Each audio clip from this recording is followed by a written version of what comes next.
Hello again and welcome back to the channel. This is Michael from TOEFLresources.com, and today I want to talk about TOEFL Speaking Question 3, also known as the General to Specific question. And yes, this video is updated to reflect the new version of the TOEFL, which started in August of 2019. All right, in today's video, I'm going to start by talking about the structure of this question and how it's designed by ETS. After that, I'm going to give you a universal template that you can use to answer this question. I'll talk a little bit about how to take good notes. I'll give you a sample answer that uses my template. And at the end, I'll talk a little bit about how your score is actually determined. All right, so let's get started by talking about the structure of the question. And this is important because the structure of the question never really changes. It's pretty much the same week after week after week, but a lot of really popular TOEFL textbooks get this wrong. And I really believe if you understand the structure, you're going to have a much easier time on test day actually answering the question. So pay careful attention. First up, you're going to read a short article. It'll be about 100 words, and it's going to be about an academic topic. And it's going to be about a very specific term or concept which is defined in the reading. Now, it will usually have a clear title and about 5 sentences that define this term and give some basic details. You're going to be given 45 or 50 seconds to read it. After that, the reading disappears forever, and you'll listen to a short lecture, about a minute and a half, about the same term or idea. Most of this lecture will consist of either 1 or 2 examples that demonstrate the term or idea. Note that if there is just one example, you should probably look for 2 parts, like a before and after part, or a sort of cause and effect relationship. This isn't always going to be present, but it is a good idea to listen for it and to try to identify it. Note, if there is just one example, it could be from the life of the lecturer. Be prepared for that. Some students get a little bit surprised when the lecturer starts talking about his personal life, but it could happen.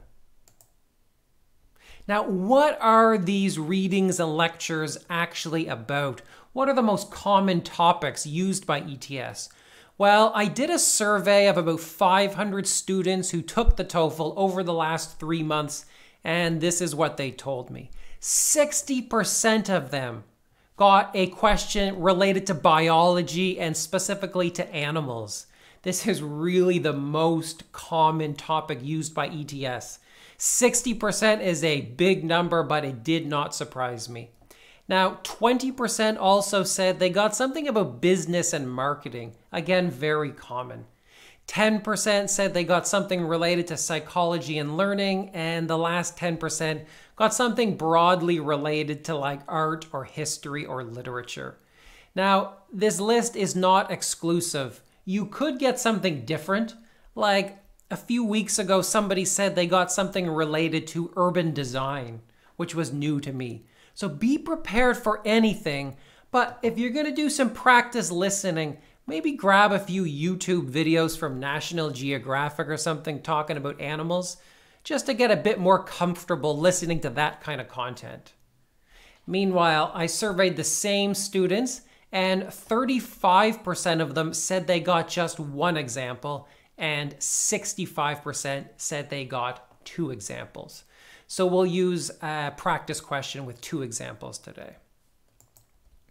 Finally, the last thing to know about the structure of the question is, what does the prompt look like? And basically, it's going to look probably like what you see here on the screen. Now, I won't read them all. You can pause the video if you want to check them out. But basically, the prompt is going to ask you to talk about how the examples illustrate the concept or term from the reading. That's what you're going to do every single week.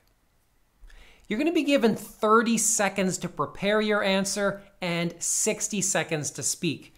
And note that you will not be able to see the reading while answering or preparing. Once it disappears from the screen, it's gone forever. All right, so how do you actually put together your answer? Well, here's a basic template that should work for you every single week.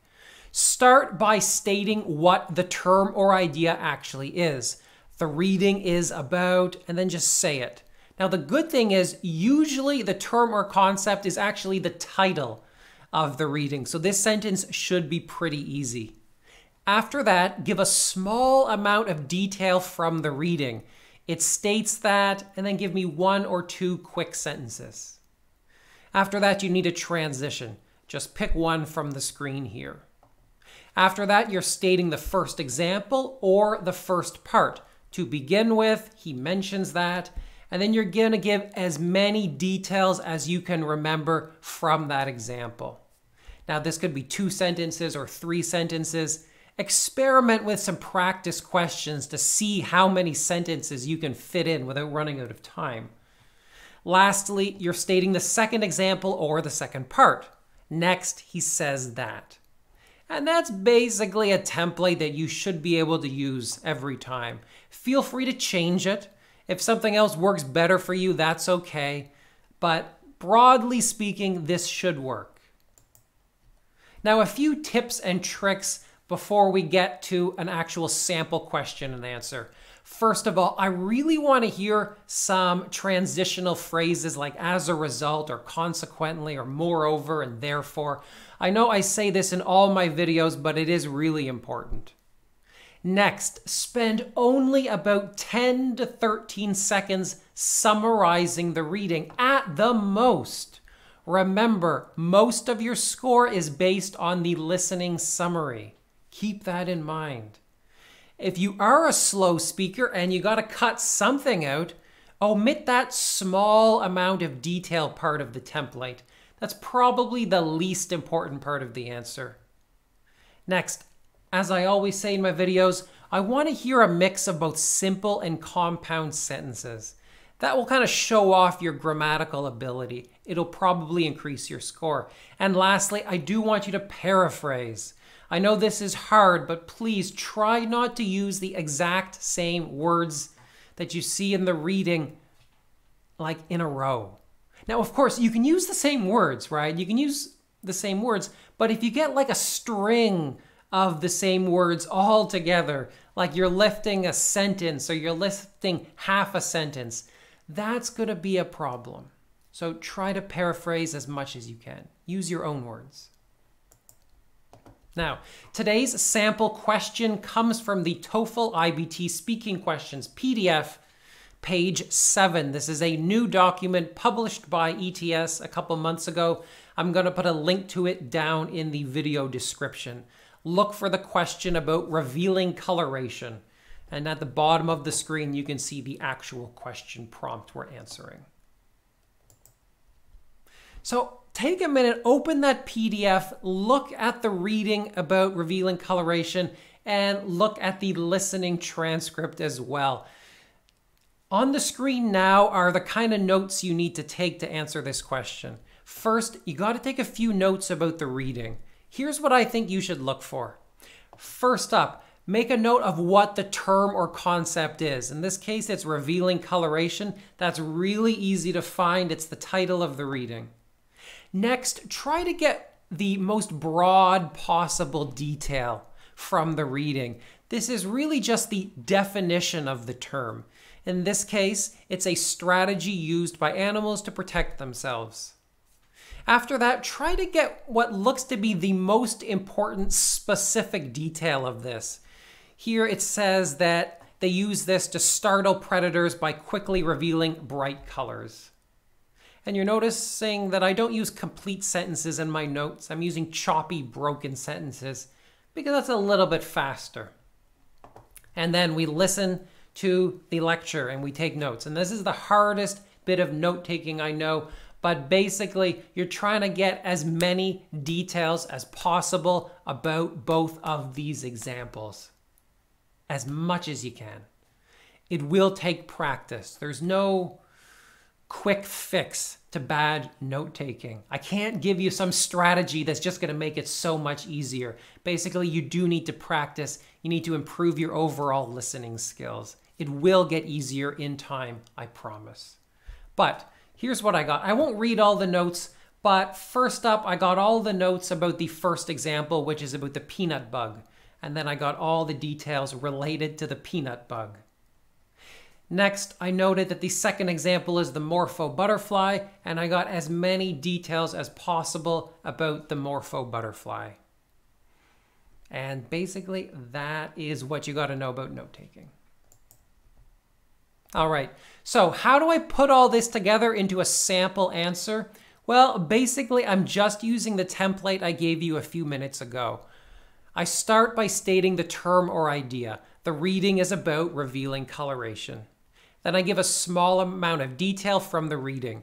It states that this is a strategy used by certain animals to protect themselves.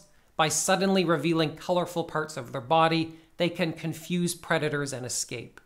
Now, this is a pretty long bit of detail. Maybe it's not small. So again, if I'm a slow speaker, I'm going to cut this. I might cut one sentence. I might cut both of them. Next, I have the transition. I've used it word for word from the template. And then after that, I state the first example. To begin with, he mentions that while the front wings of the peanut bug blend in with its environment, its back wings have very colorful spots. These back wings are usually closed, but when it is attacked by a predator, it can quickly open them and reveal the colors. As a result, it is able to escape to safety. Then I state the second example. Next, he says that hidden parts of the morpho butterfly's wings are very shiny and can reflect sunlight. When a bird approaches the butterfly, it suddenly flaps its wings to reflect light and confuse it. The bird can only see the light reflected from the wings, and therefore the butterfly is able to evade capture. So that's basically an answer. You can see that most of my answer is the summary of the lecture. You can see that I've used a few transition phrases like as a result and therefore, and you can see I've tried to use a few compound sentences. I've got one here with but. That's it. In terms of vocabulary, I'm not pushing myself to use anything too fancy, but I am kind of bringing my answer to the next level by using a few words that are a bit more academic in tone. So instead of saying it is able to get away, I said it is able to evade capture. That's just slightly more academic in tone, and I think it will increase my score a little bit. And I think it also counts as a good paraphrase. But as always with vocabulary, don't push yourself too hard. Use only words that you are comfortable with and confident about. If you use the wrong words, your score will go down. All right, that's it. I guess I'll conclude the video by talking a little bit about how your score is determined, but I will keep this really brief because I stick it at the end of all my videos and it's pretty much the same. So basically, in terms of your score, 1 human is going to grade you. I think it used to be 2 humans, but they've reduced that to 1. And he's going to score you based on your delivery, your language use, and your topic development. And apparently all 3 of these categories have equal value. So first up, your delivery is how easy it is for the grader to understand you. If he has a hard time actually understanding your words, your score will go down. Also, delivery considers your intonation and your stressing of syllables. If you sound a bit more native, your score will go up. Next up is language use. A big part of that is your grammatical correctness and the correctness of your vocabulary. However, this also judges the range of your grammar, whether you can use more advanced structures, and of course the level of your vocabulary. If your vocabulary is more advanced, you'll get a higher score for language use. Lastly, topic development. The big part of that is how accurate your answer is. If you actually know what the heck revealing coloration is, your score will go up. If you get correct details from the lecture, again, your score will go up. if your details are wrong or inaccurate or you miss details, you'll suffer in the topic development section. Also, I think topic development may be affected by your use of those transitional phrases like as a result and therefore, because that's a way of kind of connecting ideas and developing ideas. But also, there is now the SPEECHRATER, which is a bit of software which determines part of your score. This is new since August, and according to the people I've talked to at ETS, the SPEECHRATER and the human rater have equal value. So like you get a score from the human, you get a score from the computer, and they're averaged together. So how does the SPEECHRATER grade you? Well, broadly speaking, there seems to be 4 main areas. First up is fluency. Fluency is affected by a number of things, but it looks like the most important is how many pauses you have. Like if there are long pauses where you don't say anything, that's going to hurt you. Also, the number of pauses. So if you have a lot of really short pauses, that will also hurt you. Fluency is also affected by the speed at which you speak. Like I think the SPEECHRATER calculates your words per minute. So if you're speaking really slowly when you give your answer, your score will probably go down. Also, your pronunciation and rhythm. This is really, your accent, how easy it is for you to be understood, but also the way you pronounce your vowels and your consonants.